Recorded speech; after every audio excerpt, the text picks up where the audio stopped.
Well, we passed a significant milestone for the 2024-25 season. We are now past the quarter mark, so we don't have to say the start of the season anymore because at this time, teams have found their grooves. We got some that have found their way to the top that are a little surprising, and others near the bottom of the standings that we kind of just scratch our heads. I just did the power rankings video, so you can take a look at that.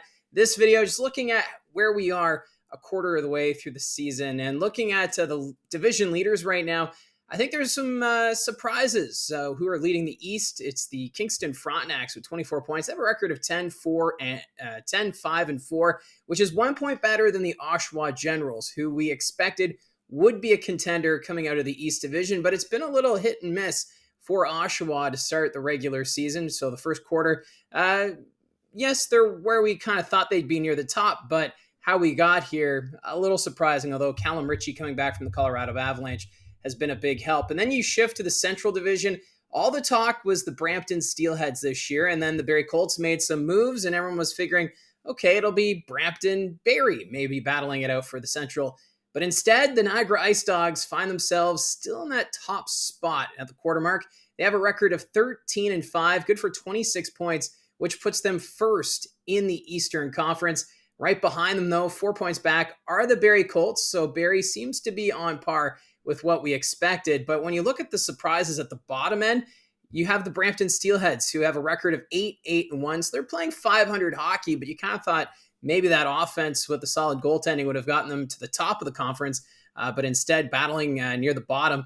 And the other surprise, the Brantford Bulldogs, 7-8-2. They have a 471 points percentage.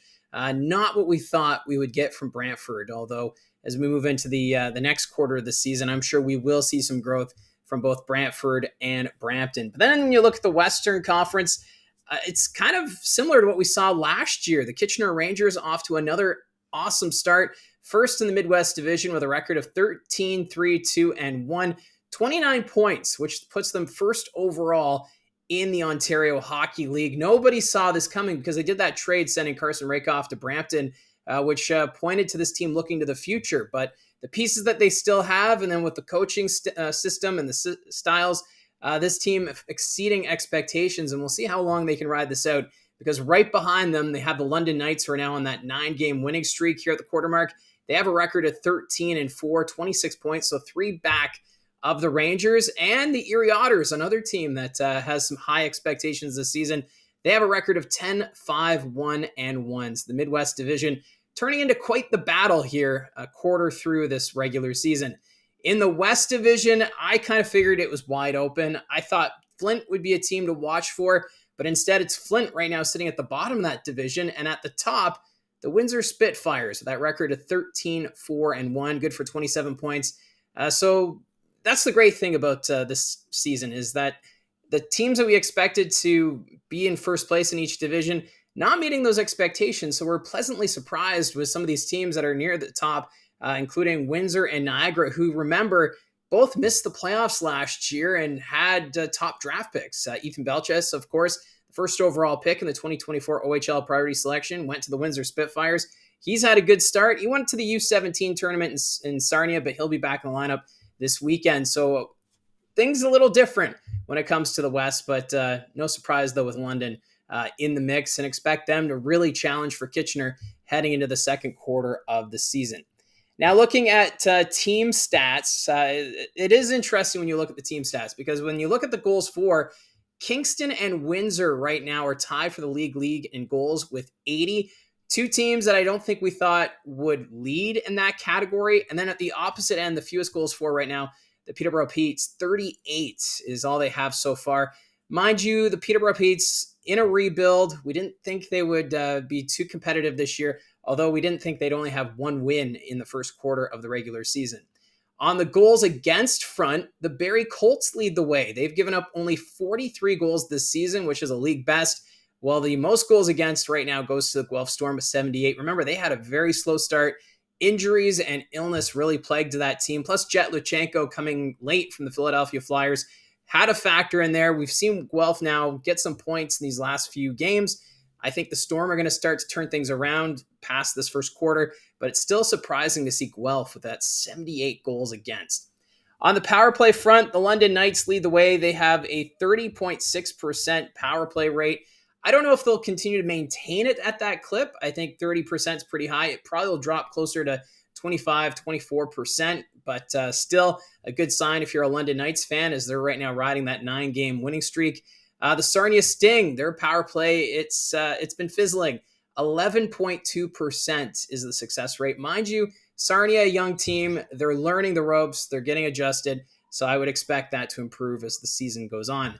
On the penalty kill side, the Sudbury Wolves, they've got the best penalty kill right now at 25.5%, or 85.5% rather. And for Sudbury, they take a lot of penalties. They have the second most in the OHL right now, but they can back it up with a solid penalty kill unit. And we're seeing that early on the season at 85.5%.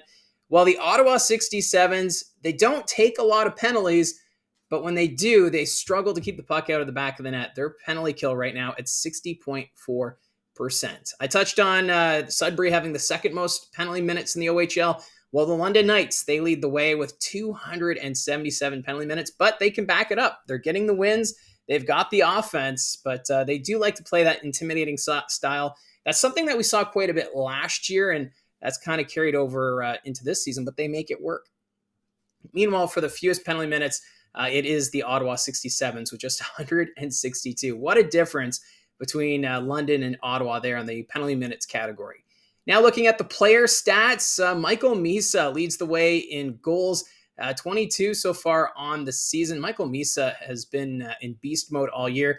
Of course, he's expected to go in the first round of the upcoming NHL draft, so he's definitely making his presence known as a player that could be considered for that first overall pick in June. After that, it's Porter Martone of the Brampton Steelheads with 16 goals, along with Kevin He of the Niagara Ice Dogs. And then Luca Pinelli, he was near the top of goal scoring last year. This year right now sitting at 15 goals from the Ottawa 67s. On the points front, no surprise seeing Michael Misa and Porter Martone near the top. Misa with 35 points on the season and Martone 32.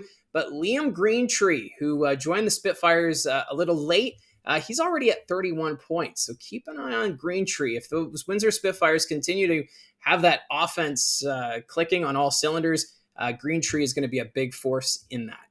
Now, the plus minus category, I know not a lot of people are a fan of, but I just thought I'd add it here at the quarter mark. Anthony Cristoforo of the Windsor Spitfires leads that category with a plus 44, and he's got quite the gap right now. So with the Windsor Spitfires getting the most goals for, not surprising to see a member of that team leading in the plus minus category. In penalty minutes, it's Chase Coughlin of the Sudbury Wolves who has the most penalty minutes at this point with 46. After that, Gabriel Eliasson of the Barrie Colts. He's second with 44 penalty minutes. And then Matthew Antonovsky of the Kitchener Rangers. He's third in penalty minutes with 41. On the power play goal front, we have a three-way tie for that category. Sam Dickinson of the London Knights, Luca Pinelli of the Ottawa 67s, and Ethan Precision of the North Bay Battalion all have 6 power play goals for. Not really surprising as Dickinson, he's the quarterback of the power play unit for the London Knights, making the best of it from the point. And then Pinelli, he's a natural goal scorer with Ottawa. I know there's going to be a lot of questions. Does he stay with the 67s past the OHL trade deadline? He'll be a player teams are going to be looking at.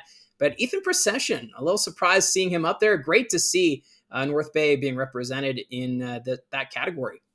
On the shots front, Kevin He of Niagara, he's just putting pucks on net whenever he gets in the offensive end. He's making it work. 91 shots to his credit, leads the OHL right now. No surprise seeing Michael Misa in second with 88 shots. And then Owen Van Steensel of the North Bay Battalion is third in shots with 85. So with that in mind, how does the shot category or shot percentage look? Well, we've got a two-way tie for that category. It's Brad Gardner of the Barrie Colts and Jean-Christophe Lemieux, the rookie out of the Windsor Spitfires. They both have a shooting percentage right now, 33.3% to lead that one. On the rookie scoring, Philip Ekberg of the Ottawa 67s and Ethan Belchitz of the Windsor Spitfires both tied with 12 points in the race for Rookie of the Year. I think Belchitz might have the edge just with his strong play early in the regular season and, of course, being that first overall pick. But Ekberg fitting in quite nicely with that Ottawa team. It's going to be interesting to see how he progresses here at the OHL level. Now in the faceoffs category, leading the way with most wins is Pano Femus of the Erie Otters. He has 250 wins in the faceoff circle with a faceoff percentage of 64.9%. Femus has been fantastic in the faceoff dot. After that, we have Cedric Guindon of the Kingston Frontenacs. He has 230 faceoff wins, along with Andre Loshko of the Niagara Ice Dogs. For faceoffs taken, Loshko leads that category. He has taken 439 faceoffs for the Ice Dogs this season, and he has a faceoff percentage of 52.3%. So he wins more than he loses, but he has taken quite a few faceoffs there. After that, it's Michael Misa of Saginaw. He has taken 424 faceoffs, and Cedric Guindon, 407 faceoffs taken.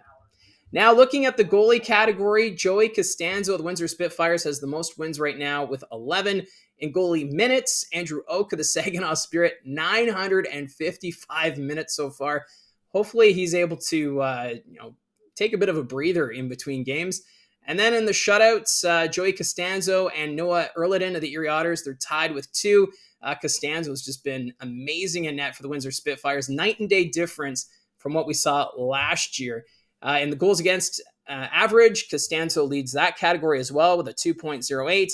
Saves overall, Zach Bowen of the Peterborough Petes leads that category with 493 saves. And then in the save percentage, it's a tie between Charlie Schenkel of the Sioux Greyhounds and Noah Erliden of Erie with a 929 save percentage. So right now, it seems like Costanzo and Erliden, maybe they'll battle it out for goaltender of the year.